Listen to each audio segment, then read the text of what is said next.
Hello bachcho, so let's read this question. The question is, a wind with speed 40 meters per second blows parallel to the roof of a house.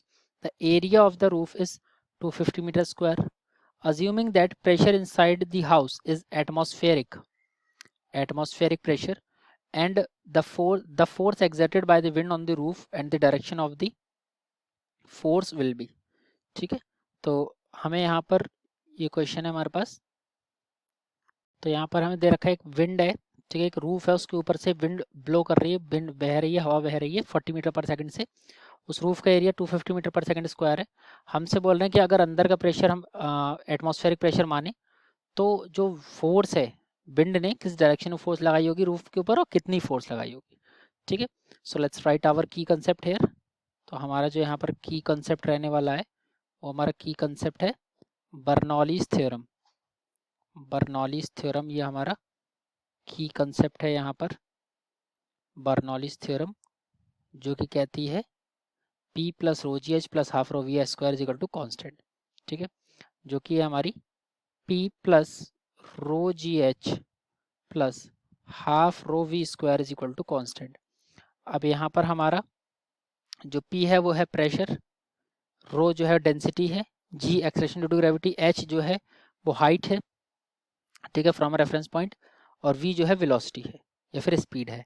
ठीक है, इसको अगर हम लोग लिखें तो bit inside और आउटसाइड के लिए अगर हम लिखें तो इसको ऐसे लिख सकते हैं कि अगर आउटसाइड को मैं मानूँ P1 तो ये बन जाएगा P1 plus rho into G into H1 plus half into rho into V square. ये मैं आउटसाइड के लिए लिख रहा हूँ, बाहर के लिए, it is equal to the P2 plus rho into G into H2 plus half into rho into V square या फिर V2 का स्क्वायर।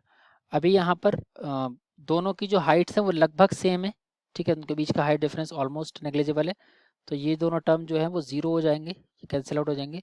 अंदर हमारा एटमॉस्फेरिक प्रेशर यानी कि P2 जो है हमारा एटमॉस्फेरिक प्रेशर है, ठीक है, और अंदर हमारा क्या है, हमारा कोई भी स्पीड भी नहीं है एयर की, ठीक है, तो वो भी टर्म जीरो हो जाएगा। यानी कि हमारे पास इक्वेशन क्या बन रही है, इक्वेशन बन रही है PATM which was nothing but P2 minus P1 it is equal to the half rho V square is equal to half into rho into V1 का स्क्वायर। स्पीड हमें ऑलरेडी पता है कितनी, 40 मीटर्स पर सेकेंड, ऊपर उससे ब्लो कर रहा था, तो ये स्पीड हमको पता है 40 मीटर्स पर सेकेंड रहने वाली है।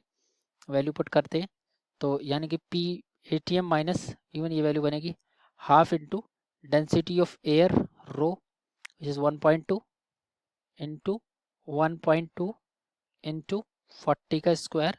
सॉल्व करेंगे इट विल गो 0.6 टाइम्स, 40 का स्क्वायर 1600 इंटू 0.6, ये आएगा हमारा 960, प्रेशर डिफरेंस आ जाएगा 960 पास्कल और न्यूटन पर मीटर स्क्वायर। हमें पता है फोर्स क्या होता है, फोर्स होता है हमारा प्रेशर इंटू एरिया, तो फोर्स हो जाएगा हमारा प्रेशर इंटू एरिया, और बैटर टू से प्रेशर डिफरेंस इंटू एरिया, तो वो आ जाएगा हमारा PATM minus P1 which was 960 upon area of the roof.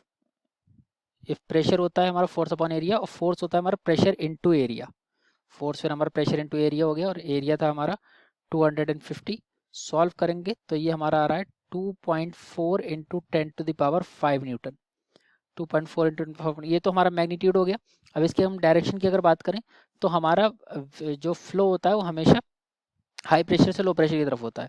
अब यहाँ पे हम देख रहे हैं PATM में से P1 हमने माइनस किया तो एक पॉजिटिव वैल्यू है, इसका मतलब PATM ज़्यादा है, ठीक है, इसका मतलब एटमॉस्फेयर का प्रेशर अगर ज़्यादा है तो ये एटमॉस्फेरिक से बाहर की तरफ होगा, यानी कि इसका जो फ्लो होगा, फोर्स जो डायरेक्शन होगी वो अपवर्ड डायरेक्शन में लग रही होगी, ठीक है, बाहर से अंदर से बाहर की तरफ लग रही होगी, ठीक है, बिकॉज अंदर PATM प्रेशर था ना जो कि ज़्यादा था, तो ज़्यादा से कम वाले की तरफ लग रही होगी, यानी कि option number B will be the correct answer. So I hope you have understood this.